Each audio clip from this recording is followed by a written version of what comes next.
start the recording. In fact, you know what this means is I have to go back and talk to myself on a Zoom camera, so I have that training captured, and it's really kind of dull and boring when it's just you talking to yourself. So anyway, all right, let me grab this over here. You know, I've always got this agenda that I try and get through each week, and hopefully it's helpful. I'm going to start this week with just a solicitation.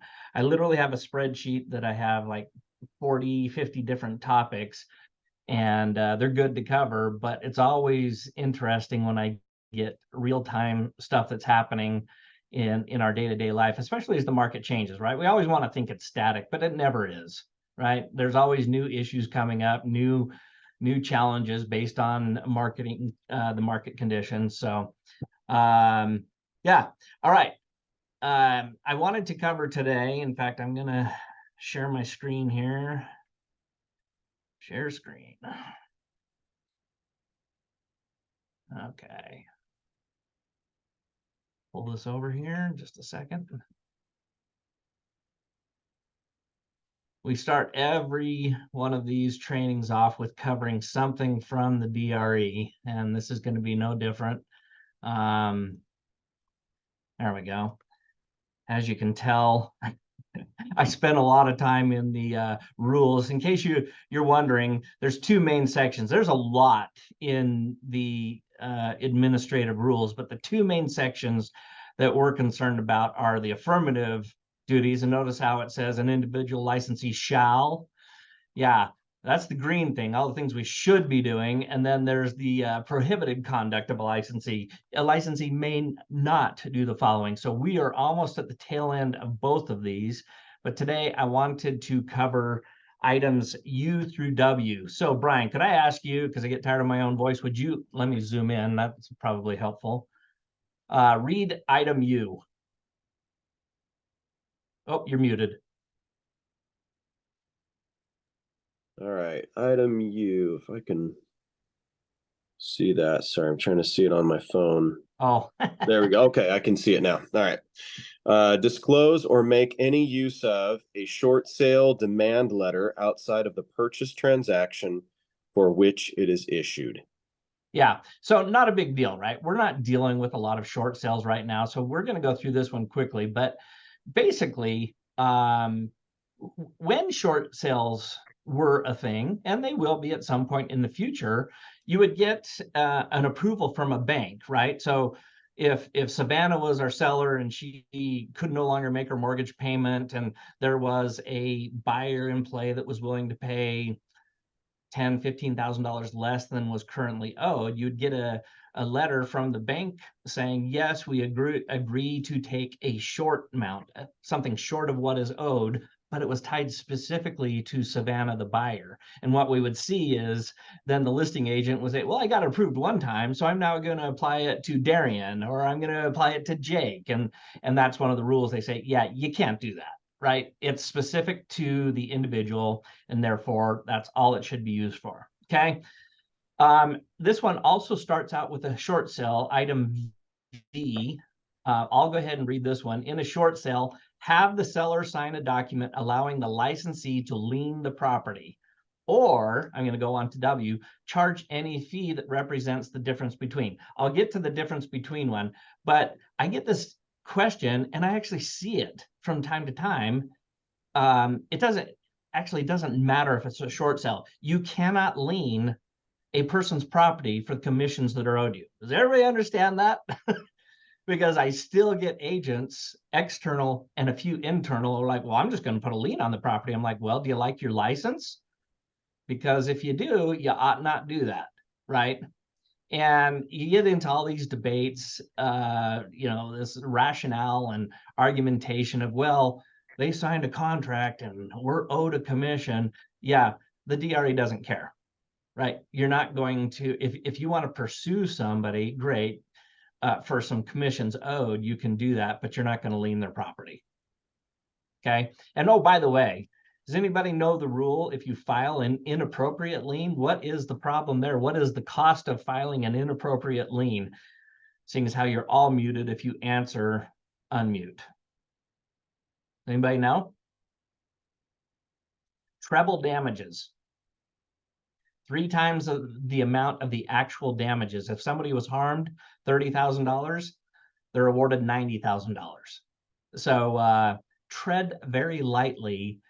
And not only that, if there's an existing rule that says a licensee shall not lien a property, you just set yourself up for treble damages. Okay. And then the last part is charge a fee that represents the difference between. And so these, you have to slow down on your reading of these. Total concessions authorized by a seller and the actual amount of the buyer's closing costs. So if the seller agreed to $10,000, you better not have anywhere in your contract that if the buyer only uses $5,000, you get the other $5,000. Okay. And then the second part of that is in a short sale, the sale price approved by the lender and the total amount required to clear the encumbrances. So if they approved for a certain amount and it costs less to actually unburden the property, you don't get to take the difference. So I know that's crazy thinking on the DRE's part, but yeah, this is a close cousin to another thing that we learn in our pre-licensing courses is we should never take a net listing. What's a net listing? Let's see. Savannah, thank you for having your video on. Brian, thank you for having your video on. The rest of you, Denny and Jake and everybody else, you're Heidi.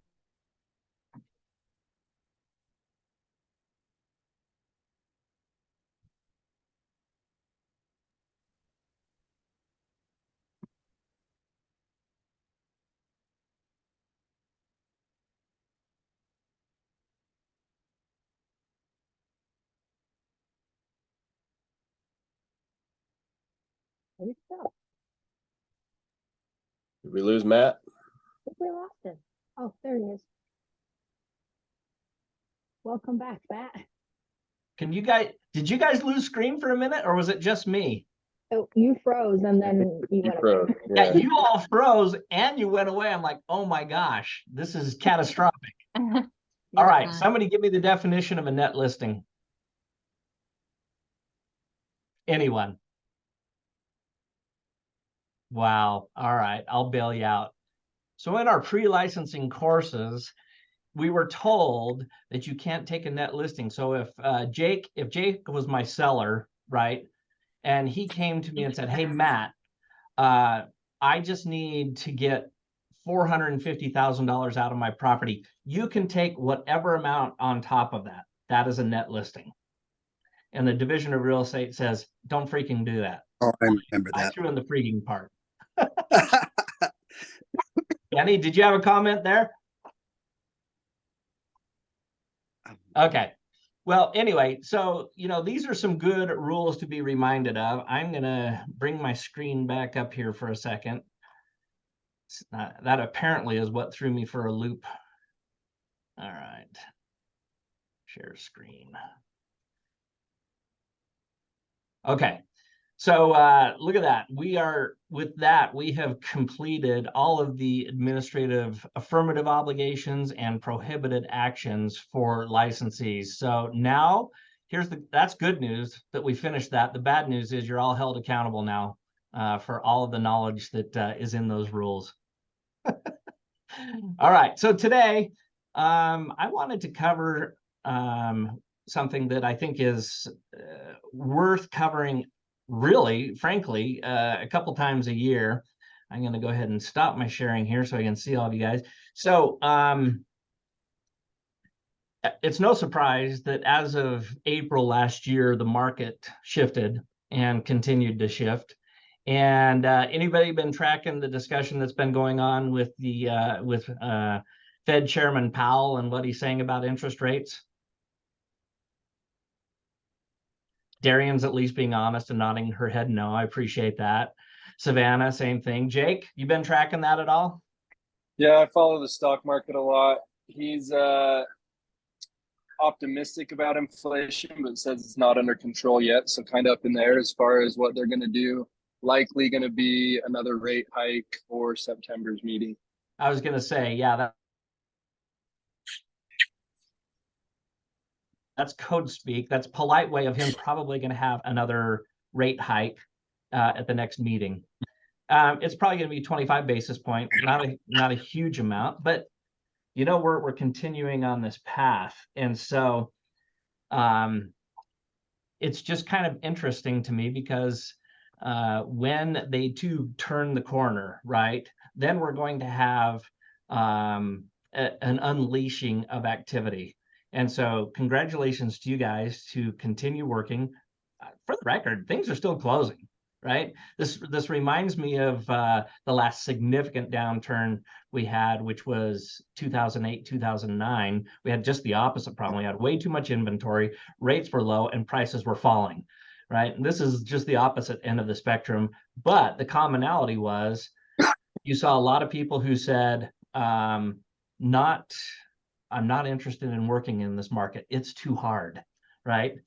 And we're seeing some of that today. We see a little bit of it even, you know, within Remax Associates. And it's unfortunate because this is really where people make progress in their business and the percentage of their business. Because I've been tracking a lot. I listen to a lot of podcasts. I involved with a lot of meetings, both internally and externally. And there's a common theme, right? And they all say some version of the same thing, which is, and I wrote this down, my thoughts on this. The disruptors have proven that they were wrong, that you cannot make a transaction just an electronic event, that agents are important, that the COVID years of 2020 and 2021 were an anomaly. You had crazy sales just because of huge demand, and those days are gone. And the value of good agents is now shining through. Those who remember how to work are well positioned for the next 2 years, but it's all preconditioned on actually going out and work. So good job for being in the office and working. All right, I want to talk about the ERS, the exclusive right to sell, and the exclusive buyer broker agreement. And why do they matter? I know that's a big slate, and I really do want you guys to participate on this, but why do they matter? Or do they matter at all? Savannah, I'm going to pick on you because you're smiling. I just said, hi, Daryl. Do they matter? Of course they matter. Otherwise, you don't have an agency agreement with your client. Yeah, very, very well put. And just as a reminder, since we just finished with the Division of Real Estate Rules, and this is not just a division issue. Division issue, rule number 2 in the affirmative obligation says, when you start working as somebody's agent, you shall have that agency arrangement in writing. So I've asked this before. When does agency start?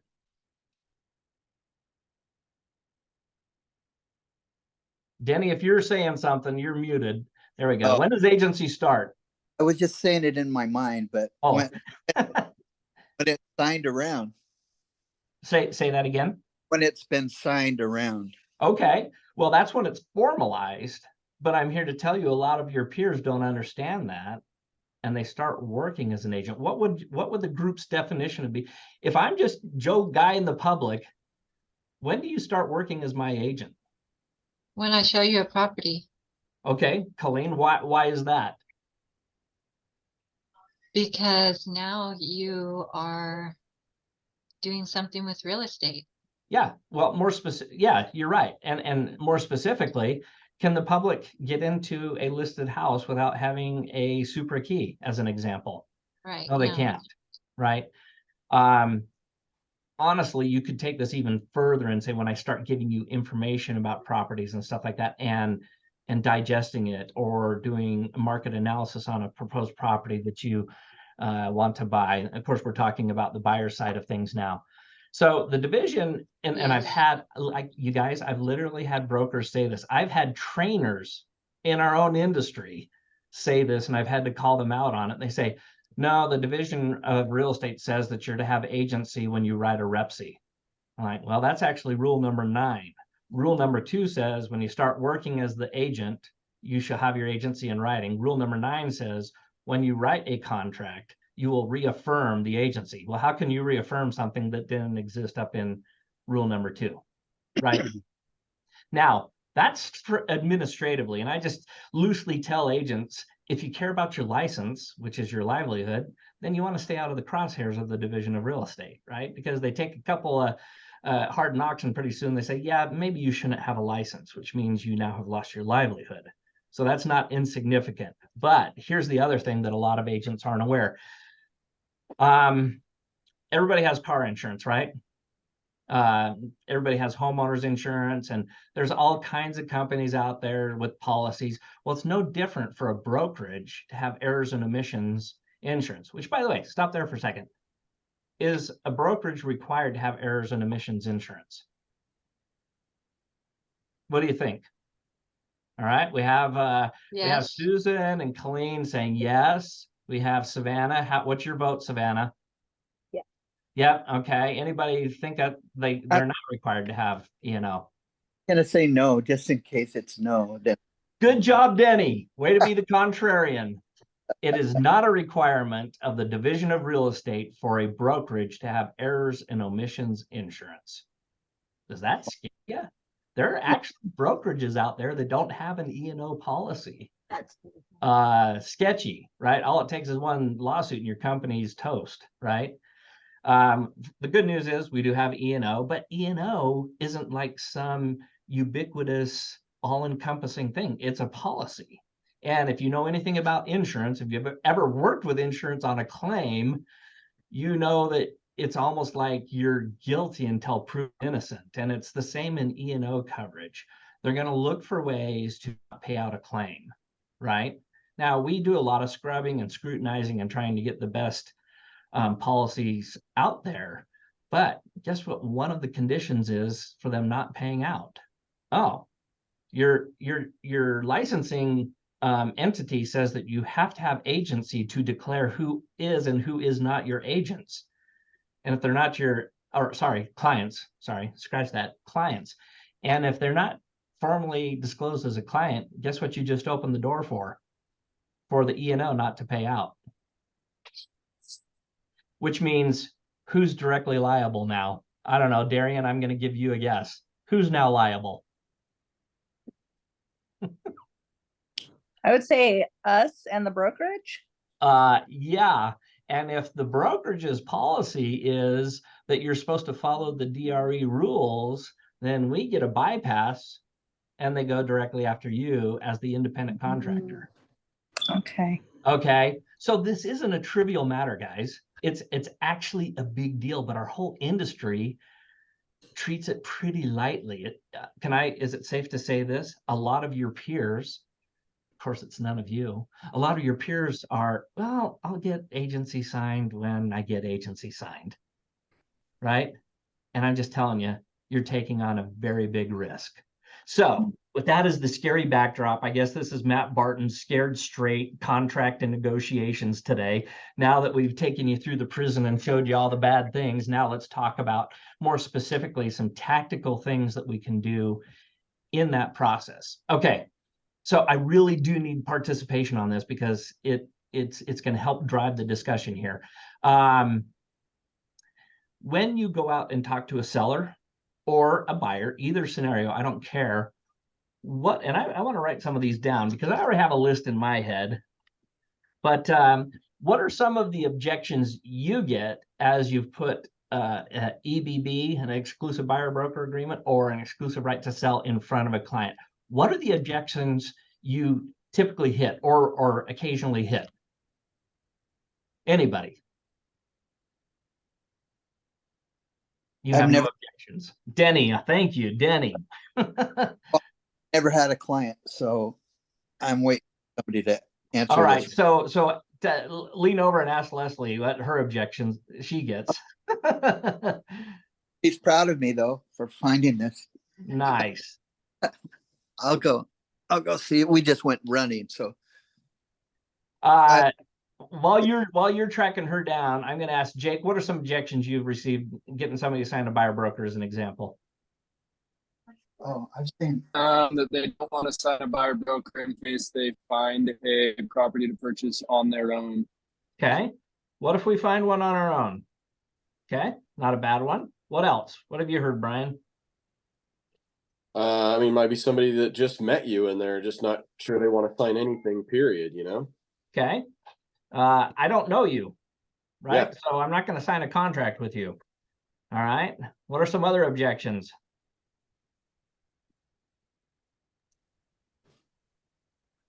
What about that's too long of a time frame? Okay, so the time frame might be too long. Do most people understand how compensation works from broker to broker and what BAC is and all of that? Most No. of them don't. And we just assume that they do, right? Because in most cases, unless we're dealing with an unnamed discount brokerage who allows their seller to put up $1 worth of BAC or 1 penny. Yes, I've seen it.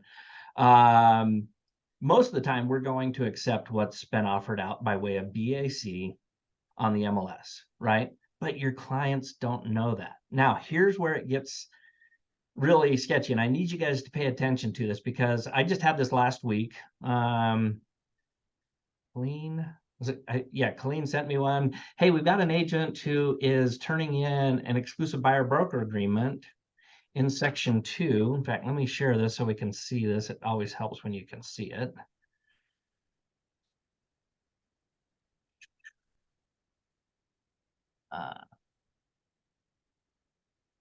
Okay, section 2. Let me zoom in just so everybody can see this. So section 2 is what we should all be familiar with, is the brokerage fee. Okay, and so what we see sometimes, even in our own company, is they get turned in, fully executed, right? Everything in section 1 is populated, 3 signed at the bottom, but this section right here is left blank. Or worse, put zeros. Okay, let's stop there for a second.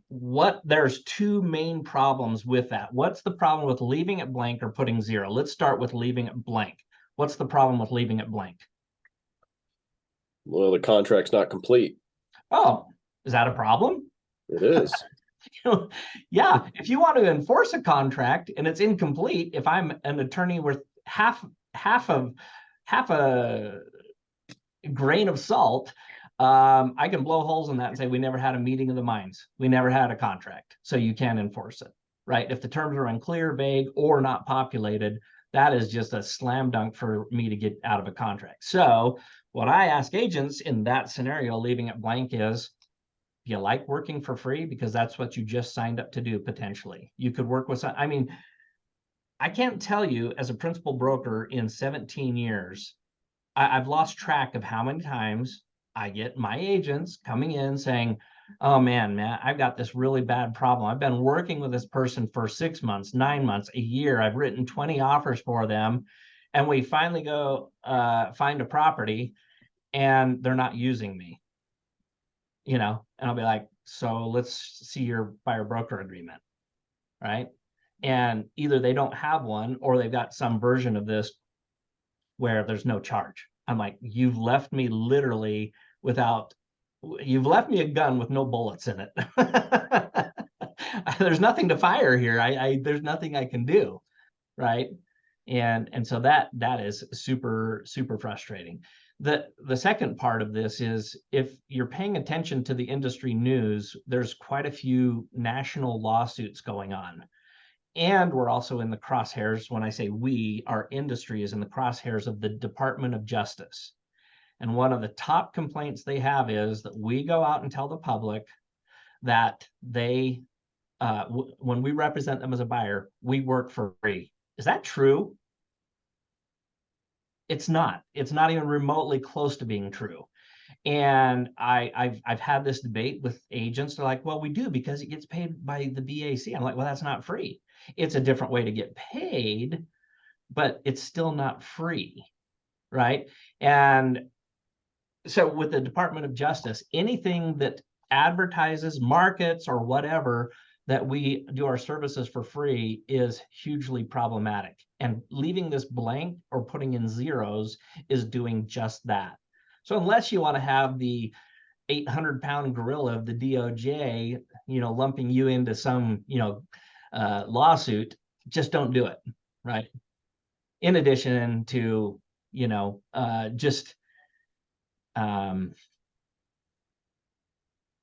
I think the main reason most people do this, right, some version of this, or are squeamish of get the buyer broker agreement, is because they don't have good dialogue, right?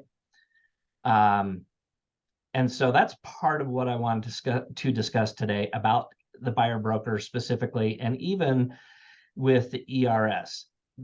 Probably the biggest focus on this, where it's problematic for people, is twofold: the time frame and the amount charged, right? And so how do we address those? When you go, and I'm going to pick on you guys, so be prepared. When you go to sit in front of a client, a buyer, a seller, and you get to brokerage fee, what's your approach? I really want to know, what is your approach? Do you dive in great depth? Do you gloss over it? Do you have some phrasing that works better? Because I have an approach, but I want to hear what your approach is first. So somebody volunteer. Anybody? You're also shy on Monday. Come on. I Go think ahead, Brian. saying what you just said, hey, I'm sending this agreement. I'd like to schedule some time with you, whether in person or over the phone, to go through it line by line, explain everything that's in there to you, answer any questions you have, address any concerns you have. And I think you're going to see, I'm a new agent, but I think you're going to see some people who want to take you up on that and go through every single line item. And a lot of people are just going to be like, no, I trust you. I'll just, I'll sign it and we can move on. And they might have a couple of questions, but they don't really want to spend an hour going through it. So. Yeah. Thank you, Brian. I think that's all right. So have you guys ever gone and bought a car from a car dealership, right? It's usually the same gig. They get you excited about the car, right? And then they bring out a contract, right? And they literally go through, and there's a lot to cover, and especially if they're doing the financing and they're going through all this stuff. Do they stop and go, hey, are you okay? Is everything all right? It's really, in most cases, it's very matter of fact, right? Hey, so glad we got you the car of your dreams, right? You see the parallel I'm making here. So glad we find a house that is in the neighborhood you want, by the schools that you want, or whatever the case may be. Or in the future tense, I'm confident we'll be able to find you that. But they don't spend a lot of time dissecting the contract. Now, listen, I want to be 100% clear here. You have a fiduciary of reasonable care. And this is twofold. Did you do your job and you avoid problems down the road? So if I'm hitting this, and Brian, I'm going to just use you as my client. If we've already done the introductions, typically we're sitting in an office, or I'm at your house or something like that. I'm like, Brian, I'm so excited. Most people don't know this is a fantastic time to buy. In fact, we're seeing a lot of people shy away. So good for you, understanding this really is a fantastic time to buy. So excited to get underway. Okay. However you say that, you reaffirm the excitement, right? Without being fake. You got to say it with sincerity, right? Do you believe that is now a good time to buy? Yeah, it's a pretty good time to buy. And oh, by the way, I could throw in, and don't worry with the rates, we're going to date the rate and marry the property, right? Because if you use our lender, we're going to buy down your rate, when it comes down in the next 12 to 18 months. Okay. So once I get that section out of the way, I'm like, listen, I'm a good agent and I'm going to take good care of you. As an example of that, the Division of Real Estate requires that if I'm going to start representing somebody, they need to know what that representation means. And that is contained in this buyer broker agreement. It actually will outline my obligations to you, right? I'm not starting off with the fee. I'm not starting off with the time frame. I'm starting off with, I don't know if you can see that, WIFM, what's in it for me, meaning the client. I'm going to tell them I literally have legal obligations to them once this is signed to work on their behalf and their interest in finding them a property. Now, we all know this. but very few people think like a marketer, right? Think like a marketer. What is in it for the client for them signing it? Don't start thinking, yeah, but what if they say this and what about that? You're buying into all of the negativity and not the positivity to do this, right? And I'm not being Pollyanna about this. I'm telling you this from years and years and years of experience. The agents who master this dialogue, it's literally no problem for 99% of their clients, right? There's always going to be the extraneous 1%. Forget them, move on, right? But if I can tell them, hey, it's fantastic because this is going to give me the legal responsibilities of working in your best interests, confidentiality, loyalty, reasonable care. We're going to take good care of you. You're going to know what you sign, right? Because remember, they're coming mostly to you as an agent because they're fearful of the process.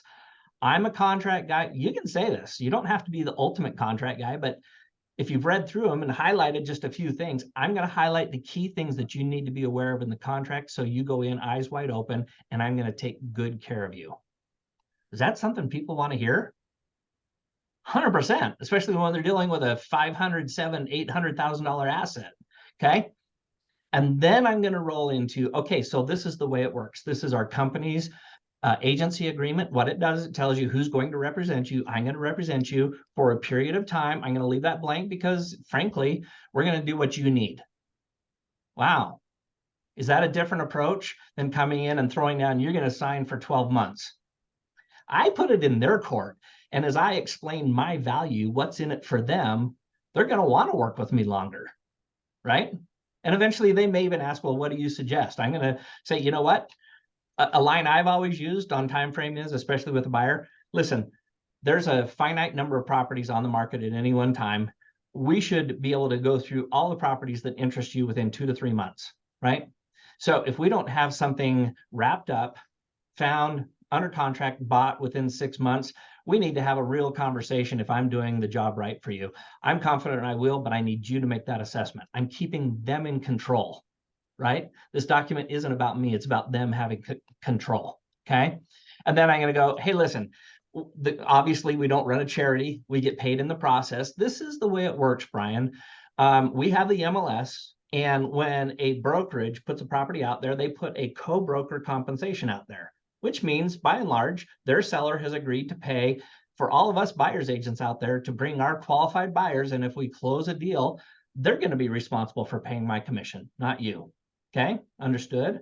But if for some reason we found one that isn't on the property or a for sale by owner, trust me, there's a whole different tack, and we can even get a for sale by owner in most cases to cover my compensation. So, you know what, by and large, you shouldn't be coming with any cash out of pocket. I need you to focus on getting the down payment, earnest money, and the things that will help get a deal done. Fair enough? Did I mislead them at all in that dialogue? Do you think they feel more confident about that? Okay, good. And then, for instance, section 3, which is the protection period.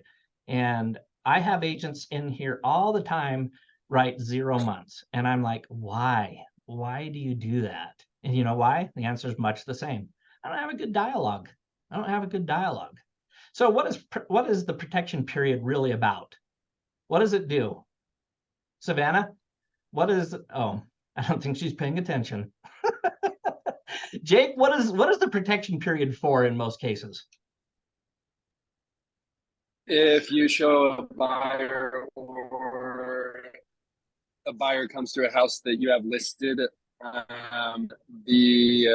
your client can't cut you out of the deal and just go straight to the other party and put a transaction together without you representing them. Very good. It's true on buyers, it's true on sellers, but I'm going to propose to you a dialogue. And this is a tactic, but it's really true, right? I'm going to say, hey, Brian, this section 3, as I'm rattling through these things, we've already covered the term, the brokerage fee. We're good through that point. And that comes to protection period. And for some reason, we get squeamish even on this. It's like, hey, Brian, you know, a lot of what's in this contract is actually verbiage that is put in by the Division of Real Estate because of problems they've had in the past. Now, listen, Brian, I know you're not this type of guy, but I got to explain it to you anyway. What did I just do? I'm painting him into a corner, right? Because what's he going to do? Argue with me, be like, no, I am that scumbag that's going to do this to you, right? And so I really just robbed him of the opportunity for an objection. I know this isn't you, Brian, but I have to explain it anyway. In the past, years ago, a lot of people would, as we would go out and show them properties, they'd come back over the weekend and get together with the seller, even though we'd put all this work forward on their behalf, and they'd strike a side deal and just say, well, let's wait till your listing expires and then we'll do the deal. And I know you're not that guy, but that's what this section is for. So basically it says for the next 6 months, anything that I show you, you're not going to be that guy. What's he going to do? Argue and say, no, I really am, Matt, so I can't sign that. It's just fundamentally not in most people's DNA to make that argument. Okay. So if you have been putting 0 in there, or you've been putting 1 month, clearly you don't have a good dialogue, because I could put 2 years and probably get away with it, right? Using that dialogue. I don't. I put 6 months, Listen, 6 months after we're done working together, if you circle back with somebody, you're going to involve me. Fair enough. Fair enough. And we move on. Okay. One of the things that, as I discuss these things with agents, and by the way, let me just show you this. So you see the format here, right? This is the exclusive buyer broker agreement. Stretch this. And section 1 is term of agreement. Section 2 is brokerage fee. Section 3 is protection period. Oh, magically, the exclusive right to sell, section 1, term of the listing, section 2, brokerage fee, section 3, protection period. It's the same exact dialogue, just for the other end of the product. Now, ERS is a little easier because they want to get the property listed, right? We're not out trying to discover a property. But I wanted to cover one more thing with this before I finish up with the EBB. Have you ever had a buyer say this? Well, you know what? I actually have several agents that I want to work with because I want to make sure I get the best deal. This seems to be a common one. How do you combat that? How do you combat that? What's your reply to that? Working with me, you're going to get the best service, and I'm confident in the prices that I charge. So if you want to go with a cut rate agent, be my guest. Well, I like that, but I don't even want to invite him, Jake. But I appreciate the confidence, because that is a big deal, right? If we've gone through and did all the things we talked about, right away they're saying, I'm straightforward and honest. I'm doing what's in their best interest, not in mine. I'm explaining contracts to them, which is one of their big fear points, right? If they bring up that objection, clearly it hasn't like completely solidified in their mind yet why an agent. So I'm going to take it as an opportunity, and I mean that quite literally, an opportunity, because if they are actually working with other agents, or have worked with other agents, or plan to work with other agents, I'm quickly going to paint the other agents into a corner. Do you want to know how to do that? I hope you do, because it's so easy. It is so easy. So if they, and you know what, they're going to be sincere. Brian's going to say something like, hey, Matt, you seem like a good guy, blah, blah, blah, but I just don't want to be tied to anybody. Now, that can take a number of forms. It can be, I just don't know if I want to sign up for you for a number of months. I'm going to come back to that dialogue. But if we get the one where they say, yeah, but it just seems better for me to have a lot of agents working on my behalf. Here's the dialogue I want you to outline and remember for the future. Okay. Never make them feel bad or wrong for being honest with you. They're being honest, right? Like, it just doesn't make sense to me. And I'm going to start off with, these are things we learn as salespeople, because they're not only are they work, but they're true. And I'm going to say something like, Brian, I totally get it. You know what? I've been doing this for 20 years. And if you'd asked me this question before I got into the industry, I probably would have had the same reaction, because I just didn't know what I didn't know. You feel the setup coming? I'm painting him into a corner of, you're coming from a place of ignorance, Brian, without saying it. I'm being polite, right? By relating, I would feel the same way, right? Whether you're Tom Ferry, Mike Ferry, Brian Buffini, there's always this version of restate and confirm, and don't make them feel bad for asking the question. All right, so we go that route, and now I'm about ready to reveal to them the truth that they don't know, right? I'm gonna say, you know, I've found over the years, I've been doing this 20 plus years now, that there are really good agents, and then there are some that just, I don't know how else to say it, Brian. They're out for themselves. They don't look out for their client, and they don't explain the true lay of the land. And what I'm trying to do right now is I'm going to take this larger group of people and I'm going to start painting them into a corner. And I'm going to say something like, see, when I got my license, I took to heart very seriously the fiduciary, and that's just a fancy way of saying literally legal obligations I have to my client, right? And one of those is I'm going to do what's in the client's best interest. Okay. Now, can you imagine why another agent wouldn't get their agency in place? Because they don't take the job seriously. They don't actually want to have to commit, right? Because once you become my client, I have an obligation to do what's in your best interest and show you the best properties. And what I found over the years is if somebody's willing to do that with a client, they have some clients that have signed agreements. And when they come across a great property, they have a legal responsibility first and foremost to the people they have signed agreements with. So they may have told you, oh, don't worry about it, I'll show you houses. But I'm telling you from experience, they almost always will take the good properties and get them to clients, especially clients where there's some mechanism where the agent's going to get paid. So I think it's just a really disingenuous approach for an agent to say, oh yeah, you don't need to sign a buyer broker with me. Ooh, can you feel it? I'll send all those other agents who are weak-kneed in getting their buyer agency agreements all of a sudden look like, and rightly so, kind of scumbags because they're not living up to the terms of their licensure. They're not doing what's the best interest of their client. And all of a sudden I just got raised up a level by just telling them the truth, right? And here's where I would fall back. It's like, listen, I totally get it. You and I are just meeting maybe for the second time, first time, whatever the case may be. I think it is unfair without you having worked with me to expect you to sign anything of a long-term nature. But here's what I'd propose to you, Brian. I've worked with my broker. We understand this situation rises up from time to time, and he's given me permission to sign a buyer broker agreement that has a 7-day, a 10-day window for you to see if I'm your guy, if I can do the job, if there's competency, if we're compatible relationship wise, if I'm sending you properties that make sense.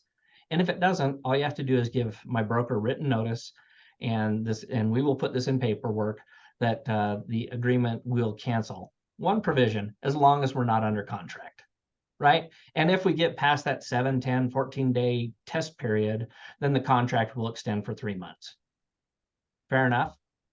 Now listen, there's still going to be a few people that will balk at it. They won't listen to logic. That's fine. But for the vast majority of people, and I found this over the years, almost always that will get past somebody's objection. Because think about it realistically, Brian, if don't be some crazy headed guy, but if you're just being a normal guy like you are, what's your objection to that approach? What are you going to throw at me? I can't think of anything. You know, Pretty hard, right? You've given me an out. You know, I've given you an out. I've given you a flexible time frame. I've explained to you that I will do what's in your best interest, that we will have this all in paperwork, and I will explain all the contracts. And I've said, if I don't work out for you, whether it's competency or the right properties or whatever, you have an out. Here's what we know though. Once somebody signs their name to something, there's this weird psychological thing that goes on. It's kind of like when you, if you're dealing with your kids as an example, if you tell them what to do, a lot of times they push back. If you ask them questions and you come to the same conclusion, which is represented by signing on the dotted line, they almost never argue with the logic because it becomes their own. So when you get them to sign even on a buyer broker that has a test period, they very rarely go back against it. Very, very rarely. Okay. So coming full circle, right? And again, I focus this primarily on the buyer broker because we rarely see properties listed without an ERS. It happens occasionally. but very rarely, because, you know, that's fundamental to us getting the documentation about the property to get it listed. But where we see this more often is on the buyer broker side of things. And here's the last thing I would say. Confidence and competence, right? Now, that's not to be construed as arrogance. Don't come at this like I'm all that in a bag of chips and you're lucky to be working with me. And that has just a bad probability of not working as some of the other approaches. But if you do it with some level of sincerity and believability, and it should be believable. Do you think you provide them good service? Will you provide them good service? Will you do what's in their best interests?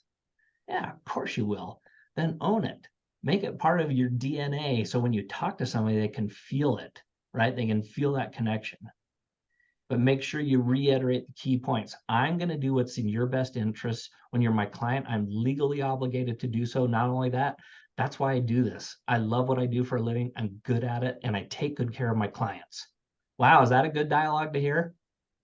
Right? They're probably not hearing that from other people because they're going to be squeamish, right? Be the one with confidence and explaining to them what's in it for them. And especially if you can take the first portion of a contract, and you probably should have a copy of a REPSI to reaffirm that there's a lot to navigate, and you can show them you're going to take good care of them, go through those things.